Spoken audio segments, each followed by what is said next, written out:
Welcome Sony Consolers to today's review. We are looking at September's 2016 PlayStation Plus game Lords of the Fallen. This third-person action RPG is, to say the least, brutal. From the short playing that I had, I don't think I actually even got past the first level. That's how difficult it is. And this isn't your standard hack and slash. You can't just run through, mash buttons. You won't get there. You won't get through the game. You have to actually play tactfully. Their description is, in an unforgiving world where no sin is ever forgotten, Harkin, a convicted criminal, is given the chance for redemption. Just when the rulers of the world get close to finding a way to banish all evil from humans, an army of the long-ago defeated gods attack the human realm. Released from prison, Harkin and his mentor Kalso set out on a mission to stop the war. So the game itself, after the intro, isn't too much obviously other than what I've just said to explain who the dude is and what he's doing there. I guess it kind of tries to explain it as you go through, because if you weren't to read that expert from their website, you wouldn't know who he is, you wouldn't know anything about it. So I'm guessing as it goes through, it tells you who he is and what you're doing there, but I didn't make it past the first level, so call it all you like, but I can only guess at that. The controls feel fine, there's nothing kind of horrible or extremely nice about them.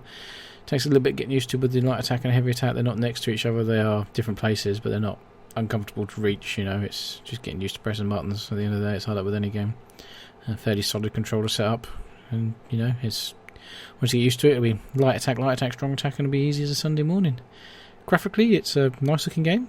You know, there's some world destroyable items, not the entire world is destroyable, stuff like bookcases and benches and stuff like that. You can run through them and sort of smash them with your sword, and blood spurts out and armour clashes. You know, it looks nice overall. It's a nice game. The lighting looks really good. Nice shadows, nice kind of reflections off your armour. You know, so they've put time in, they've put effort in. You can definitely tell it's a kind of not an indie game. You can definitely tell it's a decent title, this one. So it does look very, very nice. There is no multiplayer. It's a single player game. From what I mean, if there is multiplayer, I may have missed it, but you know, it is just a single player game, and that's the idea of it. It's a single player story, and it does do that kind of what it's there for.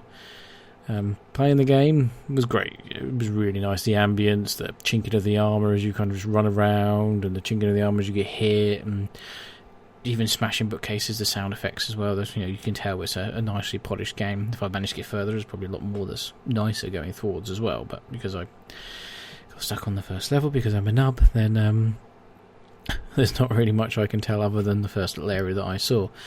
The first boss, however, first warden, he's about twice your size, massive sword, massive kite shield. You know, you try hitting him from the front and he's got this massive shield, so you're kind of sitting there with his shield up and you're just chinking off his shield. You're not doing any damage to him, you have to try and get behind him, which is a nightmare. There's this large sword smash where he hits the floor, and I think that's the point where you need to attack him. Kind of, he doesn't stagger, but he hesitates. You can force mobs to stagger as well if you shield bash them off you. I don't think I managed to do that with the big guy. He was just too big. I think that's how you bring him down. I think after he does your big smash, you get a couple of hits in, run away, and then get him to do it again and run away. You know, it's not a kind of a quick run in and you die. You know, it doesn't work like that. On death, I lost experience every time. It's fantastic. I could go and pick it up again, luckily. I have to say, I didn't get past him, so I don't know whether that makes any difference or not, because I couldn't pick up anything. There seems to be an inventory. You can seem to be able to get new armour, new weapons, shields, stuff like that.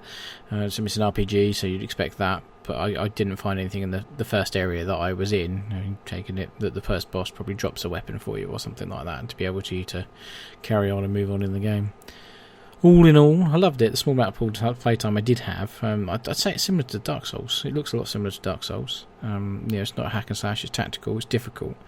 You know, it's not easy off the bat. The boss was brutal. You know, this is the first one I saw. He was, you know, it wasn't like it took a little bit of tactics. It was kind of, well, I'm still dying, you know, we've been going to work this out. I'd definitely grab it while it's on PS Plus. You know, it's probably worth paying for as well, if I'm honest. If you can get it, then definitely get it.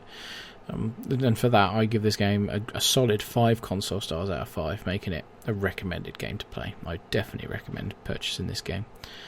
And that's it with this one. Thanks for watching, guys. If you get a moment, please give me a thumbs up. Please throw me a subscribe. It all means a lot. I appreciate it all. If you do have any comments or feedbacks, throw them in the comments below.